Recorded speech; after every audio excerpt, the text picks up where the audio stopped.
Yes बच्चे, अब हमारे पास हम क्या कर रहे थे, प्योर सब्सटेंस। तो प्योर सब्सटेंस क्या होते हैं, it can further divided into, pure substance को हमने फर्दर डिवाइड कर दिया किसमें, एलिमेंट्स में।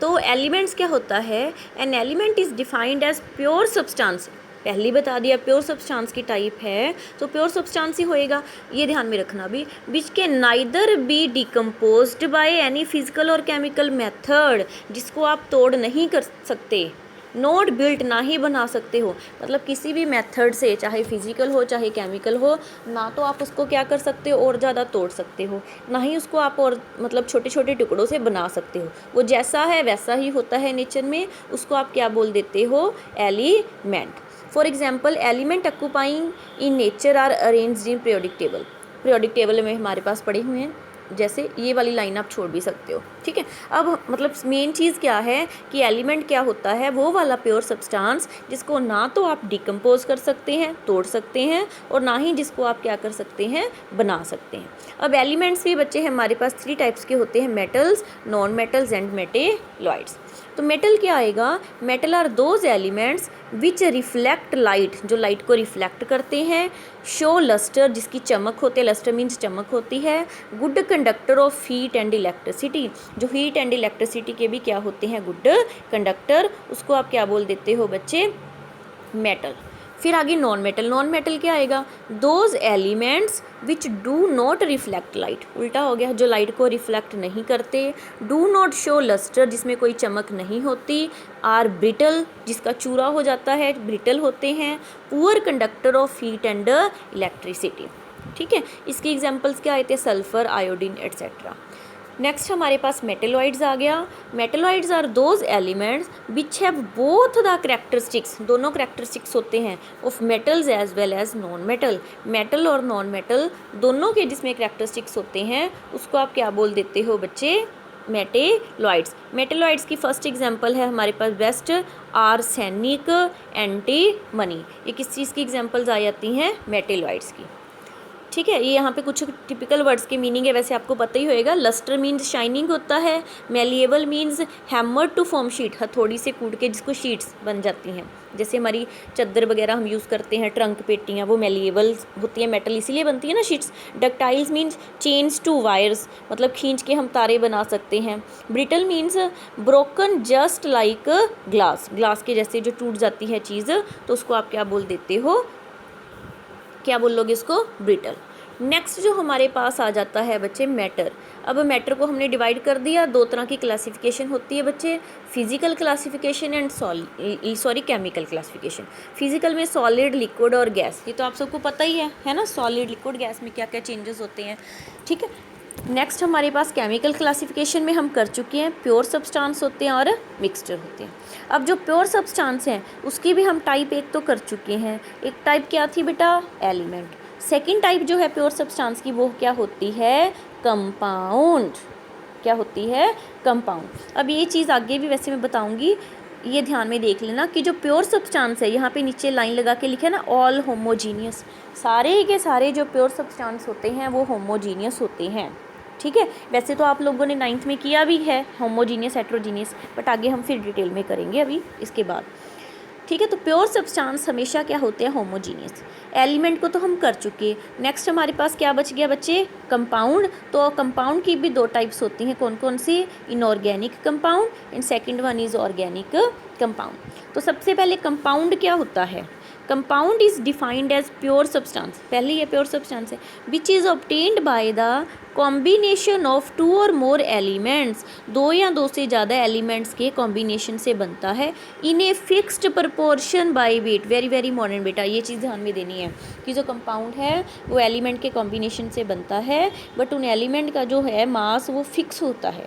A compound can be decomposed into its element by suitable chemical methods। हाँ जी, कंपाउंड को हम तोड़ सकते हैं, बट तोड़ने के लिए हमें क्या चाहिए, chemical method, suitable chemical method. जैसे CO2 हैज़ बीन फाउंड, क्या लिखा है, for example CO2 has been found that CO2 always contain carbon and oxygen, है ना। तो जो कार्बन डाइऑक्साइड है वो हमेशा किससे मिलके बनती है, कार्बन एंड ऑक्सीजन, और उनकी रेशो भी कितनी होती है बच्चे, 3:8, कार्बन 3 की रेशो में होती है और ऑक्सीजन 8 की रेशो में होती है।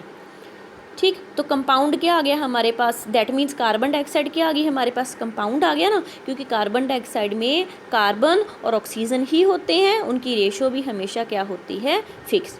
The compounds further divided into 2 categories, compound की फर्दर 2 कैटेगरीज हैं। अब कौन कौन सी कैटेगरीज हैं, पीछे बता भी चुकी हूँ, organic and inorganic compounds. Organic compounds क्या आएंगे, these are the compounds obtained from plants and animals. बच्चे एक चीज़ में ध्यान में रखना, जब भी वर्ड आपके पास ऑर्गेनिक आ गया मीन्स लिविंग थिंग्स आ गई। लिविंग थिंग्स क्या होती हैं, हम ही होते हैं, प्लांट्स और एनिमल्स। तो ऑर्गेनिक कंपाउंड्स क्या होते हैं, जो प्लांट्स और एनिमल्स से मिलके बनते हैं। All the organic compounds generally contain carbon, हर एक ऑर्गेनिक कंपाउंड में कार्बन तो होती है, एंड फ्यू अदर एलिमेंट्स भी होते हैं, जैसे hydrogen, oxygen, nitrogen, sulphur, halogens. तो कुछ एक ऐसे एलिमेंट्स भी होते हैं, बट मेन उसमें कार्बन तो होएगी ही होएगी। नेक्स्ट हमारे पास टाइप है इनऑर्गेनिक कंपाउंड्स। इनऑर्गेनिक मीन्स जो किससे मिलेगा, अब ऑर्गेनिक तो लिविंग से मिल गया, तो इनऑर्गेनिक कहाँ से मिलेगा बेटा, नॉन लिविंग से मिलेगा।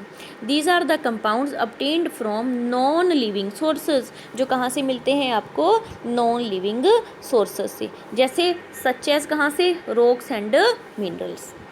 जैसे एग्जांपल आ गई CuFeS2, ये भी इनऑर्गेनिक कंपाउंड आ गया, क्योंकि कॉपर, आयरन, सल्फर ये सारे कहाँ से मिलते हैं, रॉक्स मिनरल से। ठीक है, PVS, MgO ये सारी किसकी एग्जांपल्स आ जाती हैं, इनऑर्गेनिक कंपाउंड्स की। फिर हमारे पास आ जाता है बच्चे, नेक्स्ट आ गया मिक्सचर। ये तो हमने प्योर सब्सटेंस कर लिए, प्योर की टाइप्स कर ली, क्या क्या कर ली, ऑर्गेनिक एंड इनऑर्गेनिक कंपाउंड। अब हमारे पास है मिक्सचर। मिक्सचर क्या है, it is defined as the combination of 2 और मोर एलिमेंट्स। सेम है जैसे कंपाउंड किया था, कॉम्बिनेशन ही है 2 या 2 से ज़्यादा एलिमेंट्स, और कंपाउंड्स ऑफ एनी प्रपोर्शन, हाँ जी ये ध्यान देना है, in any proportion, very very important. जो हमने कंपाउंड किया था, कंपाउंड में जो कॉम्बिनेशन था वो क्या था, डेफिनेट वेट, फिक्स प्रोपोर्शन में। बट जो मिक्सचर है उसमें क्या होता है, किसी भी रेशो में, मतलब आप जैसे मिक्स वेज हमने घर में बना ली, कितनी मर्जी चीज़ों को ऐड कर लिया बेटा, जितनी मर्जी अमाउंट में ऐड कर लिया। वैसे ही यहाँ पे मिक्सचर है कि मिक्सचर क्या होता है, 2 या 2 से ज़्यादा एलिमेंट्स को जोड़ दो, चाहे कंपाउंड्स को जोड़ दो, कितनी मर्जी को जोड़े जाओ और कितनी मर्जी रेशो में जोड़े जाओ, तो उसको आप क्या बोल देते हो, mixture.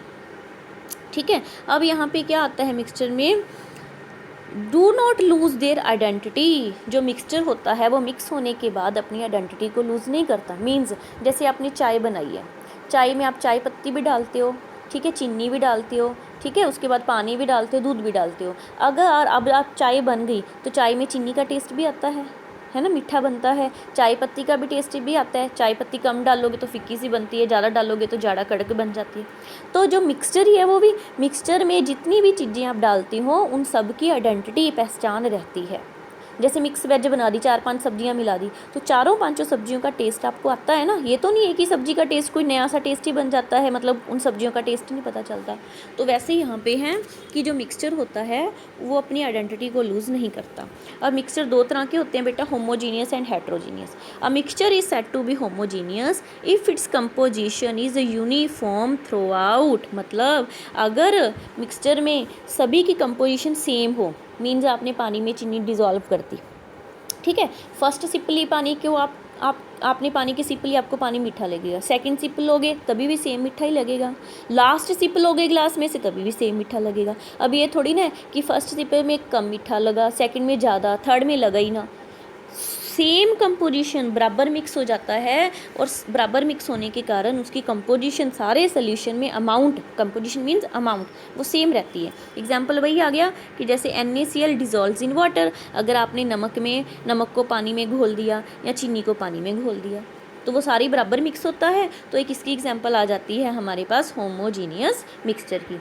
Next heterogeneous. A mixture is said to be heterogeneous अगर क्या होएगा, if its composition is not uniform throughout. अगर इसकी कंपोजिशन सब जगह पे सेम नहीं होएगी, जैसे ऑयल इन वाटर, पानी में तेल डालोगे तो तेल पानी में प्रॉपर मिक्स होएगा नहीं ना, तेल ऊपर रह जाता है, पानी नीचे रहता है, हल्का सा ऊपर मिक्स होएगा। सैंड इन वाटर, पानी में रेते को मिक्स किया तो सैंड कहाँ पे हो जाती है, नीचे वाले पानी में सैंड ज़्यादा होएगी, ऊपर वाले पानी में सैंड क्या होएगी, कम। तो सेम कंपोजिशन ही ना, सेम अमाउंट ही। तो ये कौन सी एग्जांपल आ गई हमारे पास, हेट्रोजीनियस मिक्सचर की। और हेट्रोजीनियस मिक्सचर हैज़ 2 और मोर फेजेस। फेजेस मीन्स जितनी अलग अलग चीज़ें हमें दिखाई देंगी उतने ही फेजेस होंगे। अब पानी में आपने सैंड को डिज़ोल्व किया तो एक तो क्या आ गया, सैंड का फेज़ आ गया, और दूसरा फेज़ कौन सा आ गया, वाटर का। मतलब सॉलिड और लिक्विड दो फेज़ आ गए।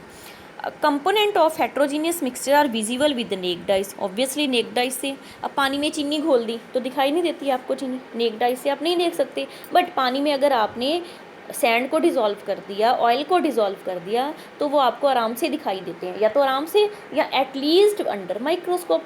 ज़्यादा छोटे पार्टिकल्स हैं तो माइक्रोस्कोप की हेल्प से आपको वो दिखाई दे जाएंगे।